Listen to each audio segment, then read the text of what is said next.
24,000 श्लोक हैं। 24,000 दिन तक तो एक एक श्लोक को भी बोले जाए तो 24,000 दिन तक तो वो श्लोक ही खत्म ना हो, और फिर उनकी व्याख्याएं अर्थ पे जाओ तो ना जाने कितने हजारों वर्ष लग जाए, 2-4 जन्म 10 जन्म लेना पड़े। इसलिए जो कथा से आपको सीखना चाहिए, जो भगवान की कथा से आपको लेना चाहिए, आज अंतिम दिवस है, आज के बाद हम यहाँ कल नहीं आएंगे, इसलिए आज ही आपके पास समय है कि आप यहाँ से वो चीज ले जाओ जिससे आपका जीवन परिवर्तन हो जाए। बोलो शंकर भगवान की जय। इतने लोग बैठे हैं, एक ने भी अपने जीवन में कुछ नियम अपना लिए तो ये कथा का यहाँ होना सफल हो जाएगा। बोलो नर्मदेश्वर भगवान की जय। और हमारी कथा कह के जाने के बाद भी आप जैसे थे वैसे ही रह गए तो इस कथा करना का यहाँ होने का क्या मतलब हुआ। इसलिए आप लोग अपने जीवन में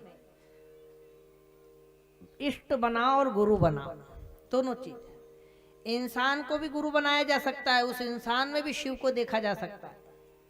लेकिन अगर आपको नहीं मिला, बहुत लोग ऐसे परेशान होते हैं, गुरुजी अब बुढ़ापा आ गया, हमने तो कभी गुरु नाम नहीं लिया, अब हम क्या करें, और अब ले तो कभी बुढ़ापे में लेके क्या करें, कैसी सेवा करें। तो आप भगवान को भी गुरु बना सकते हो। कृष्णम वंदे जगत गुरुम, कृष्ण को गुरु बना सकते हो, हनुमान को गुरु बना सकते हो, शंकर को गुरु बना सकते हो, किसी को भी। इष्ट भी किसी देवता को बनाया जा सकता है और गुरु भी किसी देवता को। लेकिन ये सबसे बृहद, सबसे पूर्ण अवतार हैं, इसलिए शिव और विष्णु भगवान राम कृष्ण की जो सन्निधि में रहता है, उसकी लगन, उसकी भक्ति जल्दी तीव्रता से बढ़ती है। बोली शंकर भगवान की जय, शिव महापुराण की जय। ऐसे ही हनुमान जी के अवतार की भी कथा है। तो मैंने आपको कौन कौन सी चीजें बताई हैं पूजा में जरूरी। पहली क्या है, दूसरी, तीसरी, हाँ चौथी, हाँ पांचवी नैवेद्य, क्या नाम है, भोग कह सकते हैं, भोग है ना, भोजन। ये 5 चीज जरूरी है। इसके बाद जो जो चढ़ता जाएगा पुण्य बढ़ता जाएगा, नहीं भी चढ़ेगा तो आपके पाप दोष नहीं लगेगा। कभी भी ये मत घबराना कि पूजन में सामग्री नहीं है तो अब मैं पूजन कैसे करूं। इन 5 चीजों से भी जो मनुष्य पूजा करेगा उसको संपूर्ण पुण्य फल की प्राप्ति होगी। बोली शंकर भगवान की जय। ऐसे शिव महापुराण में हनुमान जी के भी अवतार का वर्णन बताया कि शंकर भगवान ने हनुमान अवतार क्यों लिया। तो जब शिव महापुराण में कथा आई कि जब भगवान देवताओं और असुरों का जब समुद्र मंथन हुआ, उस समय में विष निकला, अमृत निकला। लेकिन जब भगवान अमृत पिलाने के लिए मोहिनी अवतार लेकर आए, कौन, विष्णु भगवान। मोहिनी अवतार लेकर जब विष्णु भगवान आए तो भगवान विष्णु ने इतना सुंदर रूप रखा कि देवता जैसे असुर जैसों की बुद्धि भी शांत हो गई, और वो ये भूल गए कि हम असुर हैं। क्या भूल गए कि हम, अब वो यही मानने लगे कि हम तो इस सुंदरी के पति हैं। क्या मानने लगे, हम इस सुंदरी के पति हैं। जैसे जब नए नए जोड़े का शादी होता है ना, तो आदमी यही भूल जाता है कि मैं क्या हूँ। वो कामांध होकर और वो सब कुछ उस पत्नी को ही समझता है, लेकिन उसका स्वरूप कुछ अलग है। देखो, गृहस्थ धर्म, सारे धर्म का पालन आप करते हो, लेकिन जैसे मैं ये नहीं कहता आप कोई चीज गलत मत लेना। सारी चीजें आपको सन्मार्ग की दृष्टि दिखाने के लिए। देखो, पति का भी एक उम्र तक साथ होता है। पति से भी हम कितना भी प्रेम कर लेंगे तब भी ज्यादा से ज्यादा इस जीवन में साथ होगा। और आपने खूब मन्नतें मांगी तो 7 जीवन में तक साथ होगा। यही कहते भैया जन्म जन्म का साथ, 7 जन्म तक हम पति पत्नी बने, पर उसके बाद तो आपकी इच्छा नहीं हो रही ना है। 7 जन्म पे खत्म हो गए, मतलब कहीं ना कहीं कमी है। तो भगवान इंसानों से, चाहे वो पिता हो, चाहे वो पुत्र हो, चाहे वो माता हो, चाहे वो बहन हो, चाहे वो भाई हो, आप स्वयं अनुभवशील हैं। जीवन में हम एक जैसा प्रेम नहीं रख पाते। बोलो शंकर भगवान की जय हो। इन सब से हम लोग एक जैसा संबंध रख पाते हैं क्या? कभी पिता बहुत अच्छे लगते हैं कि हमारे पिता सब कुछ हमारे लिए किया, कभी माता बहुत अच्छी लगती है, और कभी कभी ऐसा समय आ जाता है कि भाई पत्नी और बच्चों में फंसा है तो माता पिता बूढ़े हो गए, कोई काम के नहीं, तो वो बुरे लगने लगते हैं। इसलिए तो वृद्धाश्रम उन भरे हुए हैं, इसलिए तो माता बहनें वृद्धाश्रमों में जा रही हैं। अगर सब लोगों को वैसे ही प्रेम होता तो कोई जाता? क्यों जा रहा है? क्योंकि एक जैसा प्रेम मनुष्य में रखा नहीं जा सकता। क्योंकि मनुष्य से जब प्रेम रखते हैं तो उससे आस करते हैं। क्या करते हैं? और आप भी जिससे प्रेम रखोगे वो भी आस करेगा। जैसे माँ बाप पुत्र का लालन पालन पोषण करते हैं। बताओ, मैंने एक बीच में प्रश्न भी किया था, फिर किसने पूछा नहीं बाद में, कि पुत्र उत्पन्न ही क्यों किया जाता है, संतान उत्पन्न क्यों की जाती है? बोली शंकर भगवान की जय हो। हमारे यहाँ पुत्र का नाम है संस्कृत में, पुराण में, पुन्नाम नरका त्रायते इति पुत्रः पुत्रयोः। हम लोग क्या है कि खूब स्कूलों में पढ़े, डॉक्टर बनना, इंजीनियर बनना सब तो सिखाते हैं, पर ये नहीं सिखाया कि हम लोग पैदा क्यों हुए, हमारे पिता से हमारा क्या संबंध है, हमारी माता से हमारा क्या संबंध है, या इनके साथ कैसे संबंध रखना है, पत्नी का संबंध क्या होता है, भाई का संबंध क्या होता है, कैसे निभाना चाहिए, कभी लड़ाई झगड़ा घर में हो जाए तो उसको कैसे शांत करना चाहिए, सबको कैसे समझना चाहिए, हमारा कर्तव्य क्या है, बहन के प्रति, भाई के प्रति, पिता के प्रति, माता के प्रति, पत्नी के प्रति कितना कर्तव्य है, कुछ नहीं।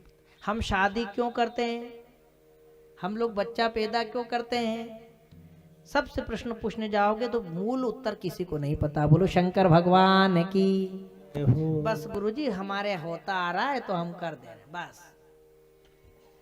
होता आया, ऐसा हमारे बाप दादा ने कर दिया, हमने भी कर लिया, छुट्टी।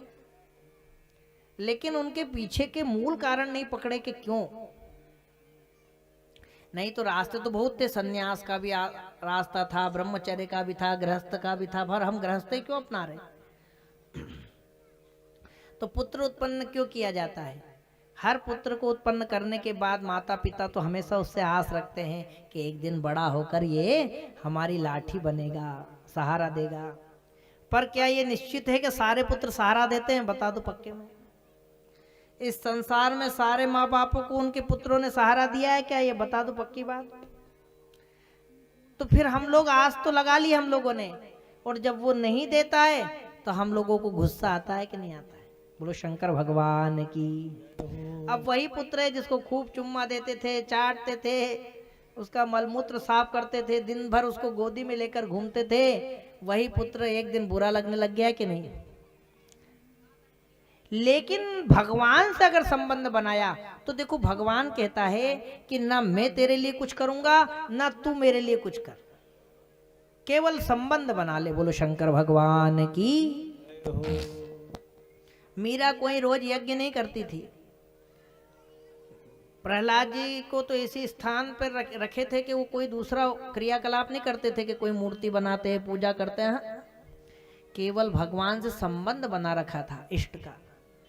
मीरा ने केवल संबंध बना रखा था कि ये मेरे पति हैं, इसलिए केवल संबंध मात्र बना के रखा, पर कोई चीज स्वार्थ नहीं रखा। जो अच्छे भक्त हैं भगवान से कोई स्वार्थ नहीं रखते। देखो भगवान हमको आवश्यकता तो है, पर देना नहीं देना तेरे हाथ में। धन की आवश्यकता, संतान की आवश्यकता, काम की आवश्यकता किसको नहीं है? सबको है। हम भी आपके बीच में यहाँ कर बैठे हैं तो कोई ना कोई स्वार्थ से आदमी कार्य करता है, तो हम भी किसी ना किसी स्वार्थ से यहाँ प्रवचन सुना रहे हैं। तो हर आदमी स्वार्थ से तो जुड़ा है, लेकिन वो स्वार्थ का कर्म में जब भगवान जुड़ जाते हैं तो स्वार्थ भी परमार्थ में बदल जाता है। बोलो शिव महापुराण की जय। स्वार्थ भी भगवान से जुड़ जाता है ना, तो वो स्वार्थ नहीं कहलाता, उसका नाम पड़ जाता है फिर परमार्थ। क्या पड़ जाता है? परमार्थ। तो आप लोग एक संबंध अपने इष्ट से बनाओ, भगवान से बनाओ। बाकी सब तो शास्त्र में सबकी महिमा है, पिता की भी है, माता की भी है, पत्नी की भी है, बहन की, भाई की, सबकी महिमा है, परंतु अपना संबंध। तो पुत्र क्यों उत्पन्न किया जाता है? केवल एक कारण से। एक कारण है पुत्र उत्पन्न करने का कि पुन्नाम नरका त्रायते पुत्र, नहीं तो जीवन में पुत्र की आवश्यकता नहीं है। आपको लगेगा भी कि बुढ़ापे में सहारा देगा, तो आपके भाग्य में अगर बुढ़ापा का सहारा लिखा है ना तो आपको वैसे ही मिल जाएगा, उसमें पुत्र की जरूरत नहीं है। बहुत सारे ऐसे पति पत्नी जिनके पुत्र नहीं है, तो क्या वो जवानी मर जाते हैं? वो बुढ़ापा नहीं देखते हैं? क्या वो बुढ़ापे में दुखी रहते हैं? ये निश्चित है क्या? बहुत सारे ऐसे हमारे परिचित हैं जो वृद्धावस्था में भी आनंद से हैं, सब उनकी व्यवस्थाएं चल रही, पुत्र नहीं है, कोई बात नहीं। तो ये निश्चित नहीं है कि नहीं पुत्र होगा तो सुखी होंगे और पुत्र नहीं होगा तो दुखी। ऐसे भी हैं जिनके एक नहीं चार चार पुत्र हैं पर बुढ़ापे में सबसे ज्यादा दुखी हैं। बोले शंकर भगवान की जय हो। तो फिर क्यों पैदा करें? तो पैदा केवल इसलिए किया जाता है कि आप डॉक्टर बना दोगे, इंजीनियर बना दोगे, कलेक्टर भी बना दोगे, तब भी वो पुत्र पुत्र रूप नहीं है, आपके किसी काम का नहीं है। बोलो शंकर भगवान की जय। उसको पैदा होने के बाद जैसे जैसे बड़ा हो, 5 वर्षाणि लालेत 10 वर्षाणि ताड़ेत, 5 साल तक खूब लाड़ करना चाहिए। फिर 5 साल से 15 साल तक उसका पूरा ध्यान रखो। अगर गलती करे तो थोड़ी ताड़ना भी दो, थोड़ा डराओ भी, थोड़ा समझाओ भी। 15 वर्ष के बाद 16 वर्ष के बाद जाके उसमें थोड़ी अपने से समझ आती है, बुद्धि आती है, तब जाके वो सुधरने का, अनुशासन का कर्म में लगता है। तो अब आप लोगों ने संतान उत्पन्न की तो वो काम क्या आती है? अगर आपने उसको संस्कार दे दिए तो केवल मात्र संतान इसलिए उत्पत्ति की जाती थी